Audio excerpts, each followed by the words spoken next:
Good morning and welcome to the Post-Monetary Policy Committee press conference that is hosted by the Central Bank of Kenya. Yesterday was a Monetary Policy Committee meeting, out of which you received the press release that was sent out and also published on all our social media. As is customary, we are holding this press conference a day after, and how it will go is that the Governor of the Central Bank of Kenya, Dr. Patrick Njoroge, will address us, go through his presentation, and after that we'll be able to take questions. So if you want to send questions, please make sure you send your questions through Slido, SLIDO. The meeting code is #MPC01. Send your questions. Please make sure you let us know who you are and the institution that you represent. Without further ado, I'd like to introduce the Governor of the Central Bank of Kenya, Dr. Patrick Njoroge. Thank you very much, Wallace, and good morning to all of you, wherever you are. Before launching into the business of the day, I want to wish each of you and your families a prosperous and safe 2021. We express our condolences to those that lost their loved ones over the last year, and remember those that have been adversely affected by the pandemic.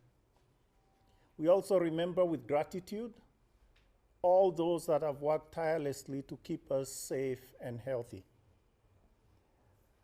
As was mentioned, the MPC met yesterday to assess developments since its last meeting in November 2020. And we will go through a few areas that in line with the deliberations of the MPC. You've already seen the outcome, and I will just put a bit of color as to the discussions and the issues that came up. The first pillar of this, of course, was the global developments. And as you are aware, there has been a surge of infections in the advanced economies, and imposition of containment measures in some countries, dampening the recovery that was gaining momentum since Q3 of 2020. There's also the complication of new variants of the virus. Against this, there is the welcome news of the rollout of vaccines. And of course, the policy stance in the advanced economies have remained accommodative. And the US yesterday obviously underscored that stance, and from their perspective also recently announced additional measures to support their vulnerable population, etc. Most recently, actually 2 days ago, the IMF updated its projections for 2021. It also gave it the first cut of 2020, which was a contraction in the global economy of 3.5%. And the projection for 2021 is a growth of the global economy of 5.5%. Nevertheless, against this sort of improved outlook for 2021, it is clear that this decline that we saw in 2020 was unprecedented in terms of the global economy, and there are concerns that remain. First, the recovery is quite varied across countries and indeed across regions within countries. Secondly, there are emerging concerns about the dislocation of the financial markets, and with some risks there in terms of what this portends for future pricing of the markets, etc. So I'll move now to the external sector. And here the balance of payments, or the Kenya's external position, continues to improve, and remarkably so in 2020. Exports rebounded, growing by 3.3% in 2020 compared to 2019. And I think one of the most remarkable developments there is tea, with tea. This increase, there were increases in production. The volume is up in terms of production by something like 20.5%, and the value increased by 10.1%. Clearly, there were minimal disruptions in the tea sector, and we will talk a bit more about the agricultural sector in general. Horticulture exports also rebounded from July. They slowed in November and indeed accelerated in December. In terms of vegetables, which is one of the components of horticulture, the volume of vegetables increased by 59.6%, 59.6%. And the value is up 22.2%. This is, again, in the year 2020, the year of the pandemic. Flowers, of course, is another story. We are almost fully recovered. After the decline in the April-May segment, you can see it on your April-June segment, you can see it on the screen. Of course, we want to mention that the June numbers in 2019, there's that very large spike of 15,000 metric tons, and that related to problems that had emerged with a competitor, meaning another producer, one of the other economies that produces a lot of flowers, and they had some declines, and we moved in and increased our production appropriately. But you can see that we are now back again in a sort of more normal numbers. We should add that we have already done some survey on the flower sector. I'm not going to talk about it later, but I announced that it will be on our website we expect to have it on our website by Monday next week. In any event, flowers also, looking forward, the next 4 months, in terms of orders, they look quite good. Also knowing that this is the peak season for flowers, meaning you have significant holidays and days. You know, you have Mother's Day, you have Valentine's Day coming up, you have Mother's Day, you have, I forget the other holiday, Women's Day, yes, absolutely. All of those are important in terms of flower exports, and as we have been told, the orders are virtually at the pre-COVID levels. I'll move then to imports, and on imports we recorded a decline of about 12.5%. This is in value terms in 2020, reflecting lower imports, oil imports. Actually, the decline was across all categories, all large categories. And so you have oil imports, for instance, it came down by 33.1%. In terms of value, US dollars, compared to 2019, our oil imports for 2020 were down 1.1 billion US dollars. So that was a significant, obviously this is a significant change, and we know that that relates to the much lower prices currently. Manufactured goods also were down 6.5%. However, there was a modest pickup in capital goods in the year, but importantly, intermediate goods, excluding oil, and in the second half of 2020. Remittances is another sort of bright spot for us in Kenya, and this remains strong throughout the year. We got an all-time high in December of US dollars 299.6 million.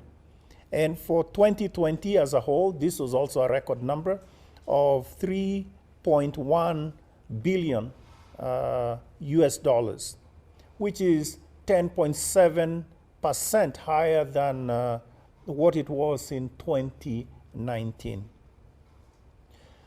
We'll mention something later in the year, but I mean later in the presentation. But I think you can see and appreciate the importance of remittances to our economy. Now, I won't say too much about the financial accounts, but I think there are significant developments looking forward that I would want to flag, and I'll come back to them. First is that there is market interest, a lot of interest in Kenya's portfolio investments, both in terms of government securities, and I'll say something about it later, and indeed the equity markets, which I'll also mention later.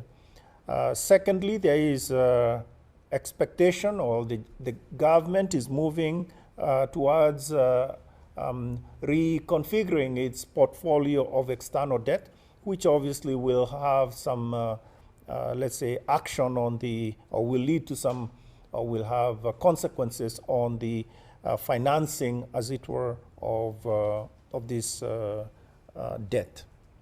We have more to say about that later.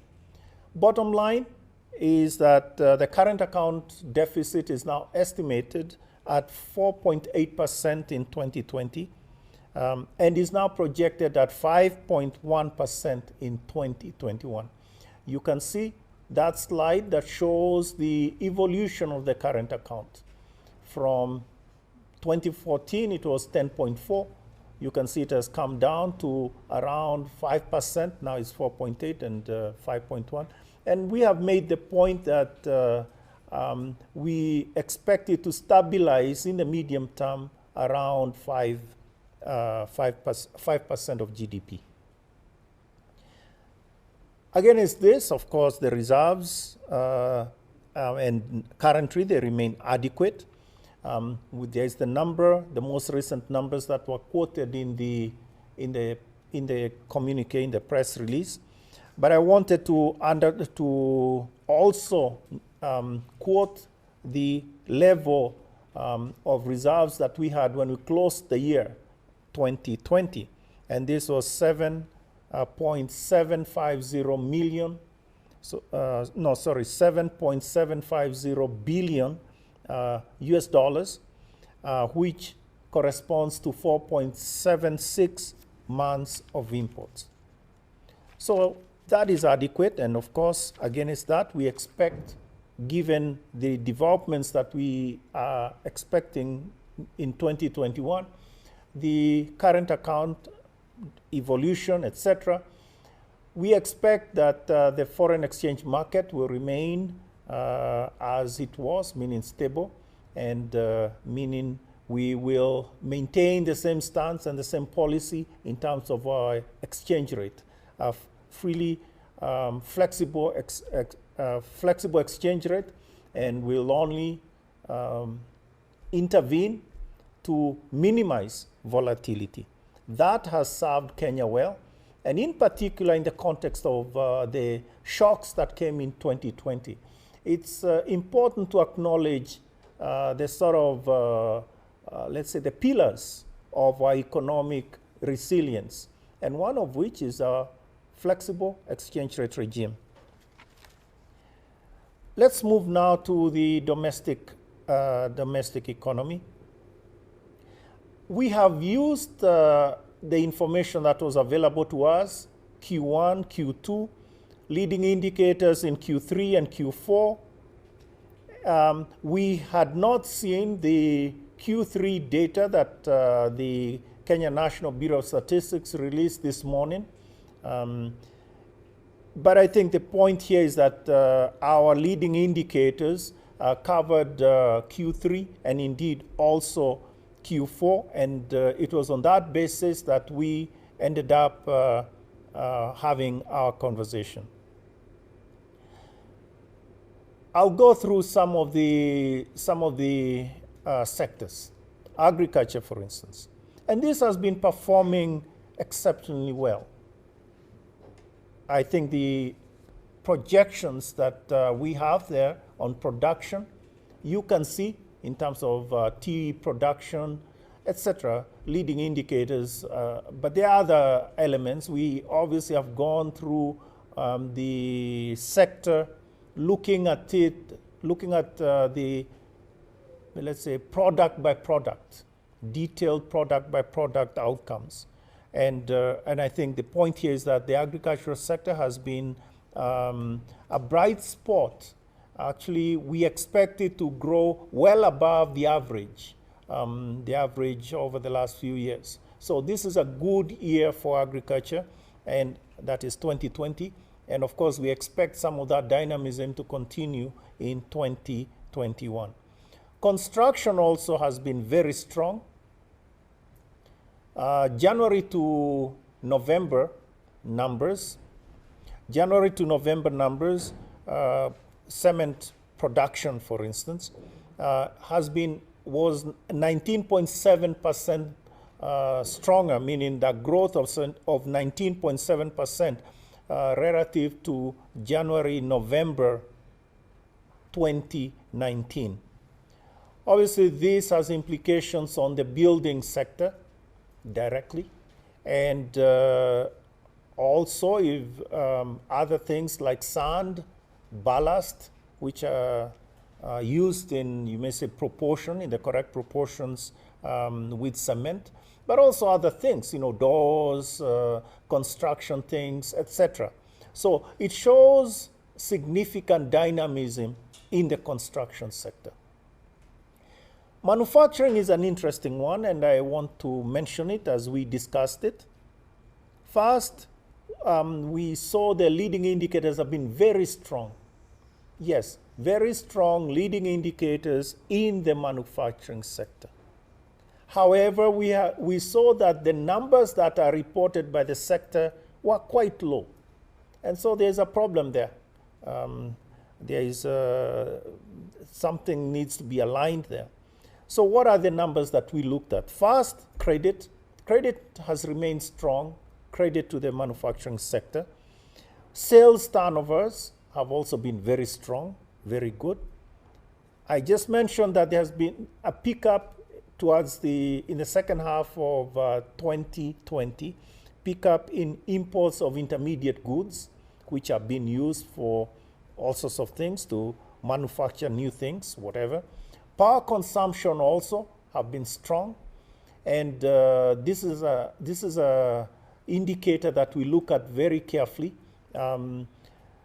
And we also know that earlier in the year there were problems in terms of the reporting of these numbers, but in any event, because of the shutdown, etc.,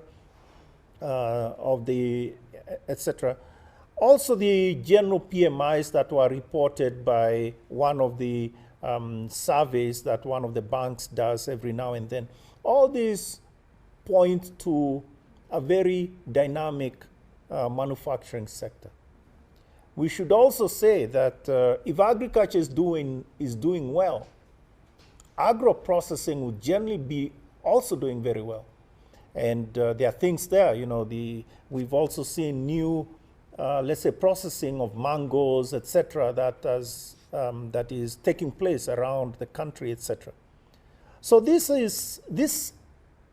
indicators point to a very strong, or rather to a strong outcome or strong outcomes in the manufacturing sector. However, as I said, the reported numbers, or some of the numbers reported by the sector of their performance, don't align themselves with this development. That's something, obviously, we and Kenya National Bureau of Statistics needs to look at a little more. But it is clear that, for instance, the numbers that are down would be things like soda production, beer production, because of the shutdown that was there. But those do not comprise 100% of manufacturing. So I think it is important to look at it that way as well. As a matter of fact, there has been new lines of production, and in particular PEPs, the masks, the protection material that, let's say, the health personnel are using, etc. So I think here is a case where we need to see exactly where the problem is in the reporting. it is clear that the problem, to us at least, the problem is on the reporting side. ICT sector has also been strong. There was significant strengthening. Not surprising considering what was happening in terms of people working from home, etc., more use of mobile phones, more use of mobile phones for even transactions, payments, etc., etc. But we've also seen that some of the numbers that are reported or that are used by KNBS do not fully capture the volumes correctly. And this is something also that we are looking at with them. But I think the point here is to just make the point, is to underscore that the ICT sector has been doing well, and we expect this to remain strong going forward.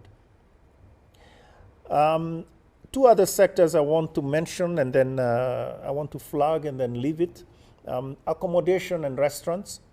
This, again, we have a survey of hotels, which will be put out on our website on Monday.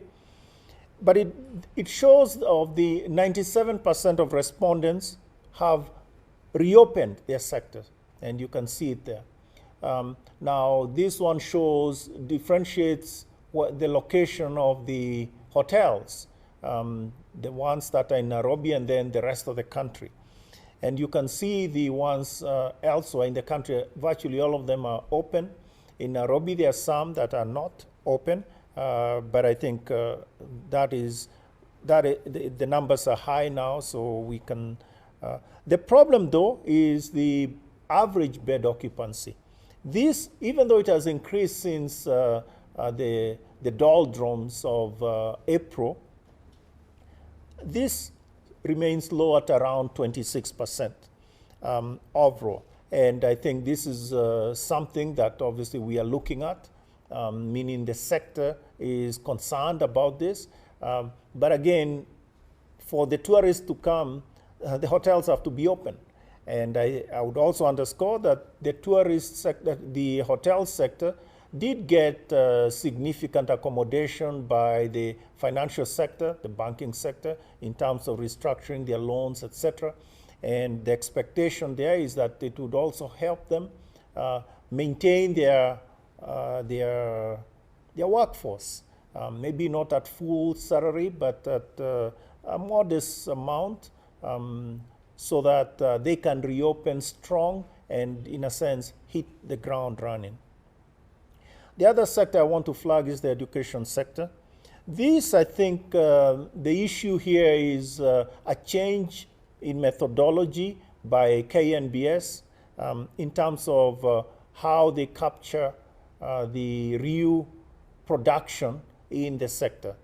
Now, so the numbers are low because the students or learners were at home for most of 2020. Now, obviously, towards the end of 2020 and through 2021, those numbers will move back to pre-COVID levels, and therefore you would expect a sort of a normalization of the sector.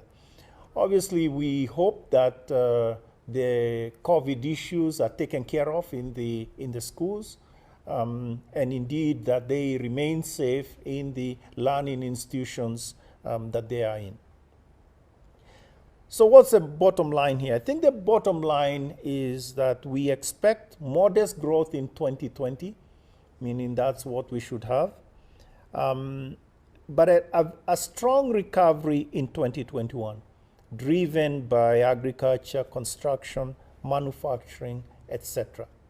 So in a sense, the dark days of 2020 and with the reopening of the economy, with the dynamism and the momentum that is being gained in those dynamic sectors, we expect that this will push us strongly into 2021.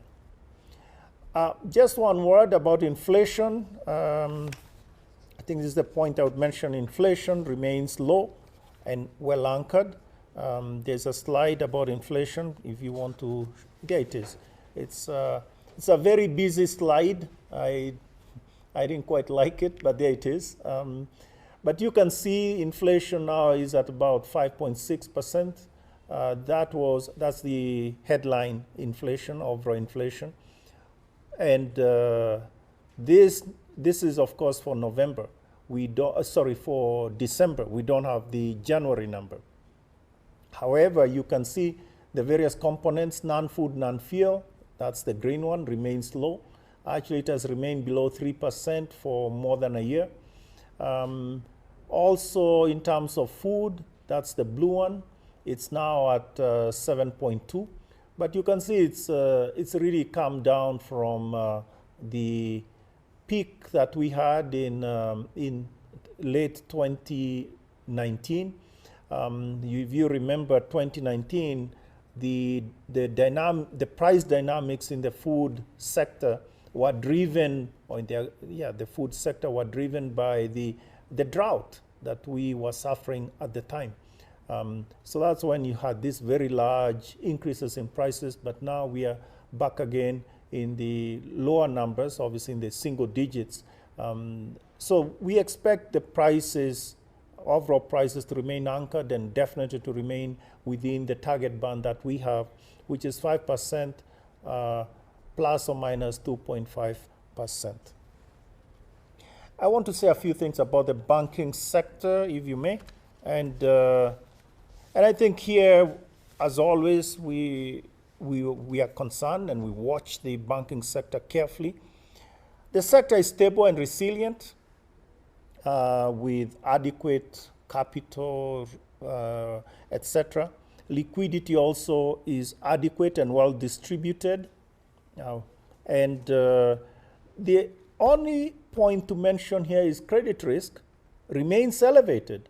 And we've been making this point throughout the last, for quite some time. And that is expected given where the economy is. Now, NPL ratio to gross loans, that has increased to 14.1% in December, or it is now at December, it stood at 14.1%.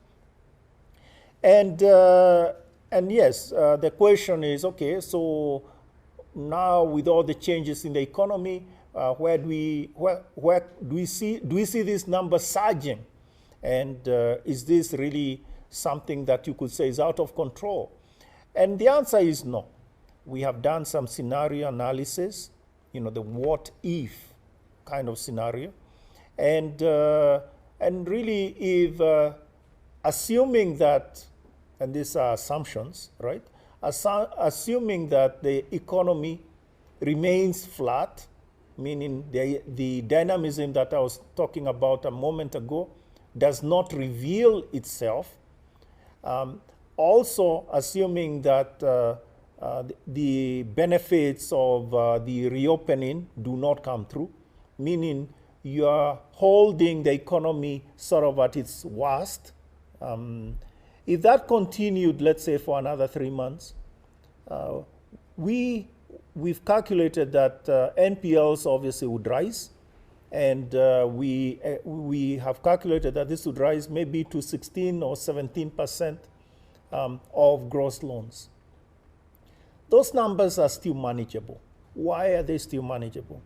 Because, as a matter of fact, banks have been doing what they needed to do, meaning they needed to be conservative and make provisions for their loans. And in this regard, if indeed you thought of the NPLs that we have at this moment and included, or rather excluded, the provisions that banks have already made, that number would be something like 5.7% of gross loans. So you can see, and that has actually remained fairly stable from about 5.6 earlier in the year, from March. We are talking now 2020. So you can see that actually banks have been prudent. They've been doing what they should be doing, managing prudently their loans, working with the borrowers, but at the same time, arranging their asset position so as to provide for any potential losses. That, I think, is the point to mention. Of course, the measures, the emergency measures that we put in place have also been beneficial. We've talked about that in earlier discussions. But I think the point I would also emphasize here is that looking forward, the banks will be central, will be key in the outcomes, the positive outcomes that we will see in 2021. And in this regard, we've looked at some of the early numbers, and we are confident that they actually stand ready to work with the customers. And one of the reasons why we are confident about this is because we've had a rather detailed exercise with each one of the banks. And this is their internal capital adequacy assessment plans, ICAPs, as we call them. And we have been holding discussions with them. As a matter of fact, in this context, and also in the context of the COVID-19 scenario, banks have had extensive discussions one-on-one with their own clients and ended up understanding their clients a lot more. So in a sense, you could say this has been one of the, let's say, positive windfall benefits from the situation that we have been in 2020, that banks now know their customers, understand the business models of their customers a lot more, instead of having some sort of generic cookie cutter approach, and therefore can price the loans to each customer individually, as opposed to having a cookie cutter approach to things. So these are all benefits, including, of course, their acceleration of digitalization, etc., expansion of delivery channels, etc. These have all been positive things. I would also add that from a point of view of the bank's relationship with the customers, a key area that obviously is of concern is the SMEs. And this they have been working. As a matter of fact, a lot of our banks have been making progress in their new products or new sort of energy, putting new people, etc., in the area of SMEs, the relationship with SMEs. Banks have realized that going forward, the game in town is SMEs. But at the same time, there's also the other side, which is the credit guarantee scheme, which will be beneficial to the SMEs. And this has now been launched and is being made operational as we speak. So that's all I wanted to say about the banking sector. I have a few more points before I finish, and I apologize for being a bit taking a bit more time than I was expecting.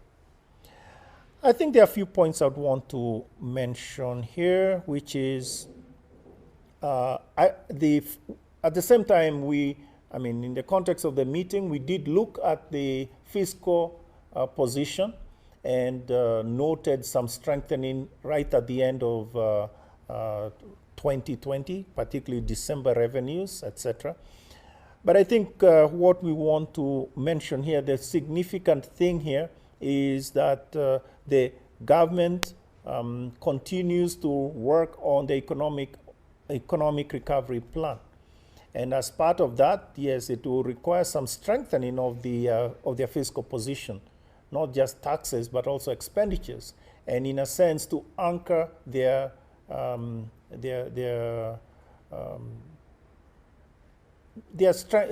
fiscal strengthening on to anchor it credibly on some sort of medium-term basis. But there are a couple of things I wanted to mention here. First, one of the elements in terms of fiscal is an element that the benefits that are coming from the debt suspension initiative that the G20 has provided to Kenya.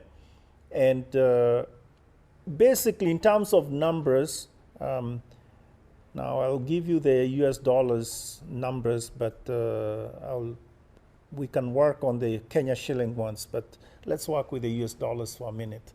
So on US dollars is something like 600 million US dollars are falling due, or let's say are tagged by the G20 and indeed the wider G20, including of course China, the non-Paris Club. So something like 600 million US dollars, right? And this is all what is falling due between January 1 to June 30th. Now of this, about 378 is falling due to China. So you can say it's about 2/3 of this amount. So yes, we did get the Paris Club component, and that was announced, and there was a press release that was also issued. Actually, press releases, two press releases, one by the National Treasury and the other one obviously by the Paris Club. And also the PS, the Cabinet Secretary also announced that we had got confirmation from the Chinese authorities of similar treatment of the loans that are due to them. So in a sense, we will have a delay of, or we'll consolidate the payments that are falling due to these creditors between January 1 and June 30th. They'll be consolidated and repaid over 5 years. Repayment over 5 years with 1 year grace. So that is really the arrangement. Now we should add that the G20 they have committed to consider if they could extend the DSSI beyond June 2021. And that will be, they'll consider it in April in the context of the IMF World Bank spring meetings. Of course, there'll be other actions as well, further action to reprofile the government of Kenya external debt, and that is something that obviously has been announced and is something that will be looked at going forward as circumstances allow. Also, we'll make the point that, now the last 2 points. We will be having a remittances survey. We made the announcement on this in the month of February and March. And the point here is to actually understand better where from, how the remittances are used, what channels are used, so that we can facilitate their increase. As you can see, they are significant, as I mentioned before. So that is something that we will look at, and it's already been made public, and you'll be involved in it in various ways. Finally, the way we see things, we entered 2021, or rather we have now entered 2021 with minimal, or should we say, with minimal buffers. The buffers were eroded during 2020. A lot of, and here I'm talking largely from the perspective of the private sector actors and private households, etc. But it's not just the households that have minimal buffers. Even the government, even all, let's say, policymakers. Yes, it is good to acknowledge that the buffers that were there, let's say in 2020, when we entered January 2020, have been eroded through correct action to address the shock, the COVID-19 shock that we got. But this makes building back tougher and more risky. That is the point I would want to make. And therefore, we need to be much more efficient in the use of the resources that are provided to us, or the buffers that we still have. It means also we need to strengthen the weak points that are emerging. We need to bring about a soft landing of the economy going forward. And this is a bit tricky, as I said, because there are less buffers. But I think this is really what we as policymakers are focused on. From my perspective, there's one element which we need to watch carefully, which is the operation of the markets. The markets need to remain fully functional. And I think the ones I would mention is the debt market. By the way, there may be a slide there that you want to show us, the one about the yield curve, if it is with you. Yes, so this is the government security yield curve, and the current one is the green one. You can see that from 2016, the dotted line, it moved to the black line, and then the green line. You can see it is sort of adjusting to become a more normal yield curve. And I think this is one of the things, one of the pluses, that even in 2020, the yield curve remained appropriate.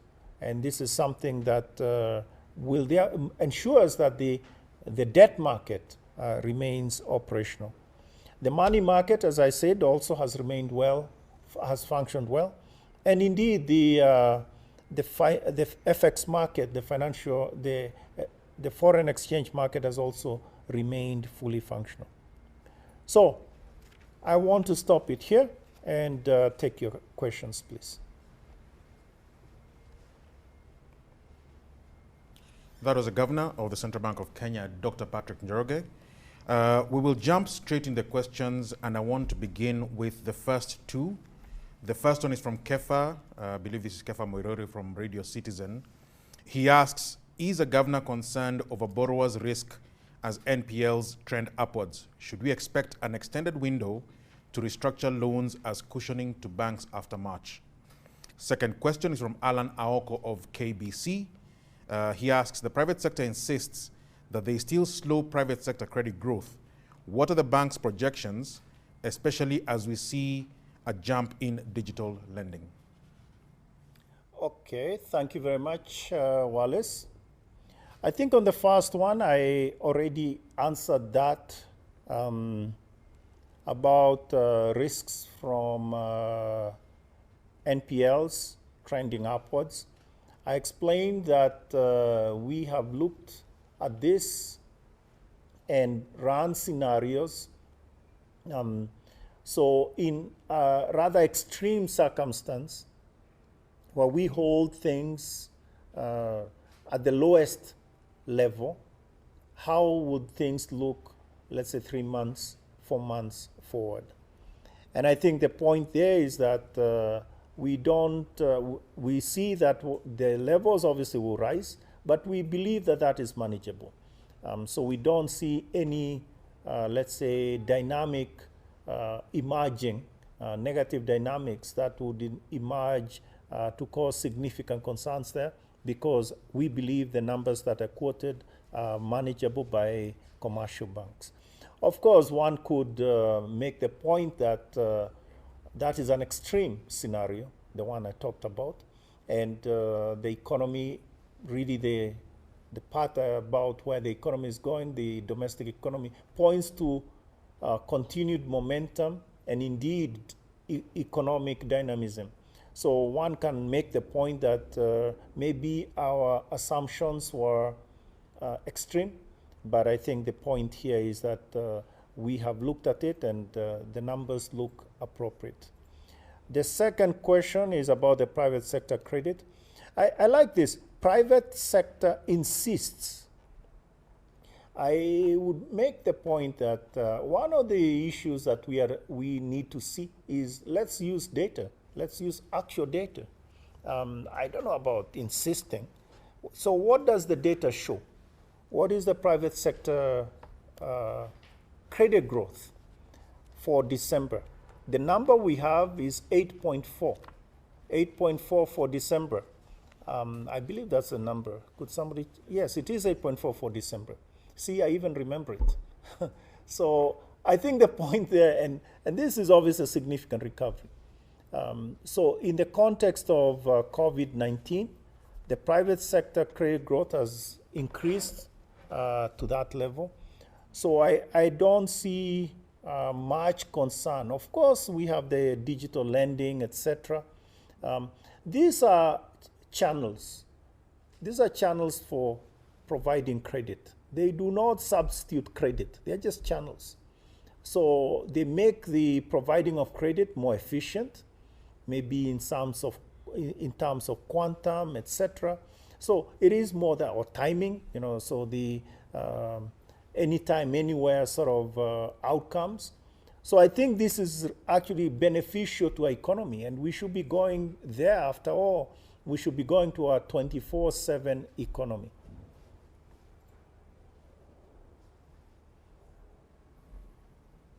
All right, thank you, Governor. The second batch of questions, I'll begin with Dennis Otieno from Citizen Television. He asks, the KNBS report shows the economy contracted in Q3 of 2020. Would this amount to recession, and what is the impact? Second question from David Herbling of Bloomberg News. How much is planned in the switching of short-term domestic debt to longer-term domestic debt with the aim of lengthening the maturity structure? Third question, Franklin Sunday from Standard. The governor has indicated that some numbers from the manufacturing and ICT sectors are understated. What is the margin of difference compared to CBK figures? Finally, Victor Amadala from The Star. Is the IMF's demand that state agencies' loans and pending bills form part of public debt valid? Okay.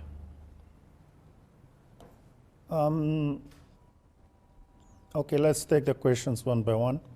I haven't looked at the numbers that were released this morning. I already stated that before. So let's look at the numbers. All I said is that we did look at various leading indicators, and the leading indicators pointed in the direction that I mentioned. I also made the point that there has been some, let's say, disparities with some data, and I pointed out those sectors. It means we have work to do. I don't think this is something that we could sort of gloss over, sort of over 10 minutes or whatever. It requires going back, understanding why those numbers or those reports are the ones that are used, et cetera, et cetera.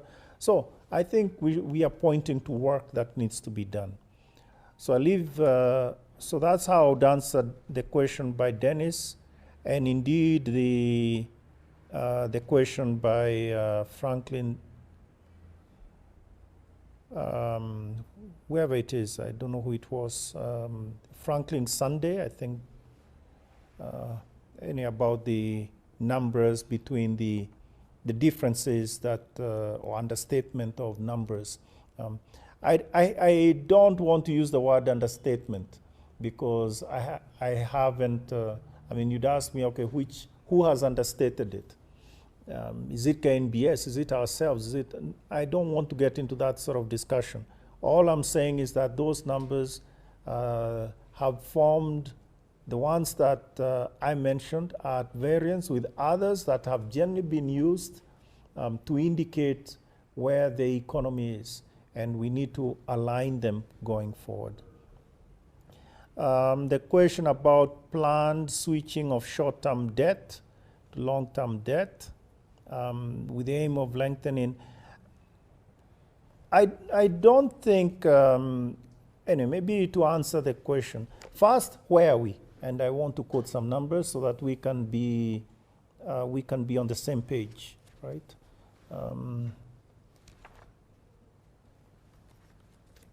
If you'd excuse me for just a minute.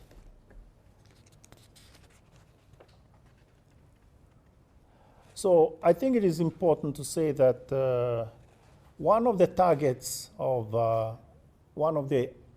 targets that we had of a year ago was actually lengthening the maturity of the average term to maturity of securities, government securities. And at the same time, reducing the dependency on T-bills.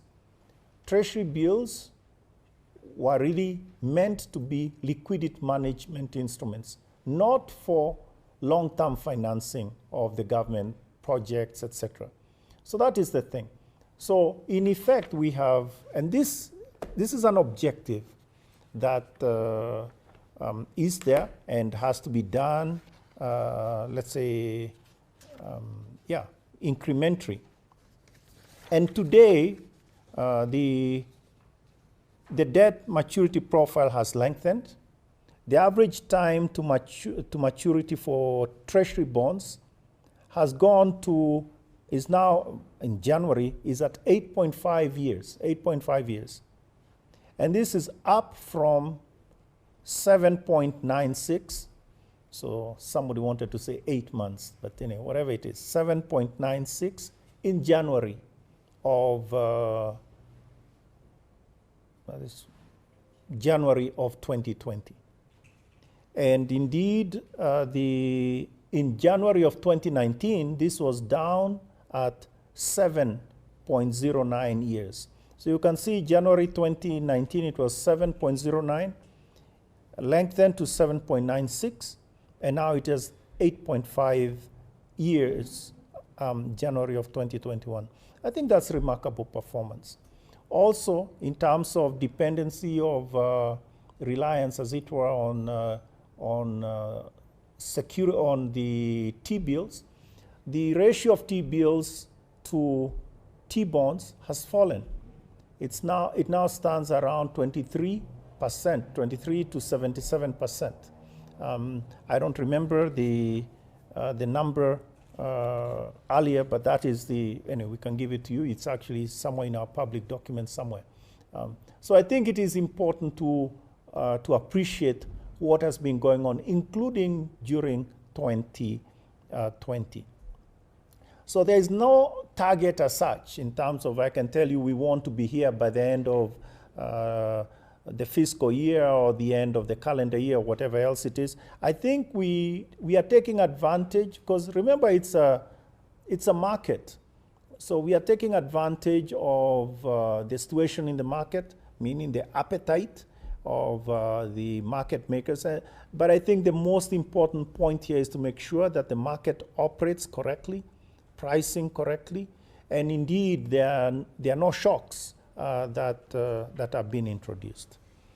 And then the last point was IMF demands. I don't understand this question, so I leave it. I don't know what IMF demands are. Whenever we do things with the IMF, or anyone, we have to do it at our own pace and our own, if we want to do something, we do it. It's not that the IMF should tell us what to do or what not to do. So I don't know what this demand is. State loans and pending bills. I think we've made this point before. And maybe you should give us credit for it. And I'm talking now mainly about the National Treasury and ourselves. The whole point of the pending bills. From our perspective, we have made the point that pending bills are really destructive. They really ruin pricing. They also ruin the operations of the financial system. So this is one of the reasons why it is important to honor your claims. And the problem isn't just the government. The problem has also been the private sector. There are elements in the private sector that are not paying other elements in the private sector. And so that is a matter that should be dealt with, once and for all. We shall go with the last batch of questions. The first one from Duncan of Reuters, I believe, has been answered. And he is speaking about the reprofiling of the government's debt. The two that are substantive is from Stephen Kimani of Metropole TV. He's asking, with rising NPLs, those are non-performing loans, and more than half of loans restructured, is a CBK confident that our banks are robust? And the final question is, CBK still pricing in the possibility of a second wave of COVID infections or the return to lockdowns? And what might that do to Kenya's economy? That was from David Habling of Bloomberg News. Okay, so the first thing, I think I explained myself where we stand in terms of the NPLs. I explained where they are as in December and relative to where they were in end October. I explained where we expect them to go in an adverse sort of scenario. So I think that, and I've also explained that the banks have adequate buffers to deal with those shocks.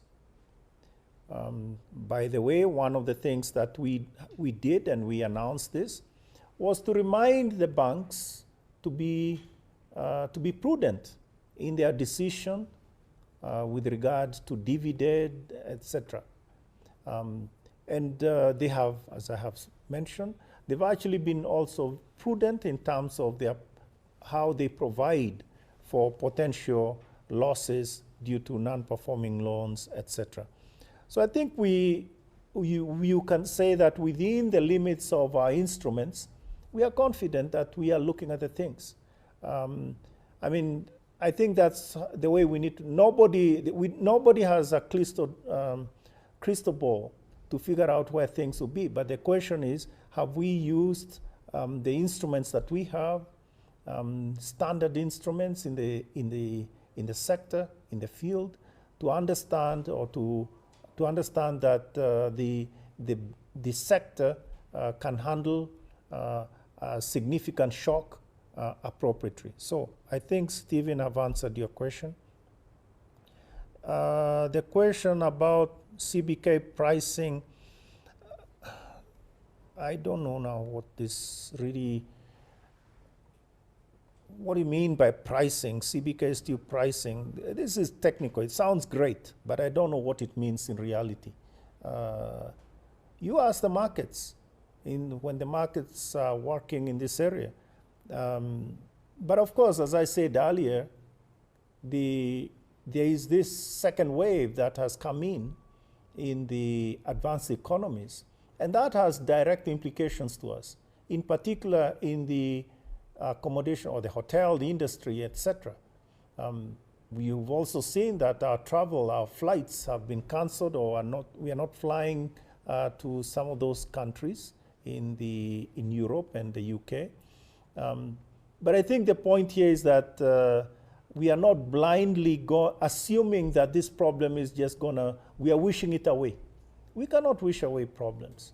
We have to deal with them. And I think that's the mark of, let's say, mature decision making by the private sector, by policymakers, by everyone that is involved in this business. Thank you very much, and that brings us neatly to the end of this press briefing. It was a press briefing for January 2021, the post-MPC press briefing from the Central Bank of Kenya. As is usual, please keep tabs on all our channels, social media channels, and also look at your communication for any communication from the Central Bank of Kenya. But without further ado, we expect to see you again after the next Monetary Policy Committee, which is scheduled for March. But if anything happens, we will let you know way before then. Thank you and good afternoon.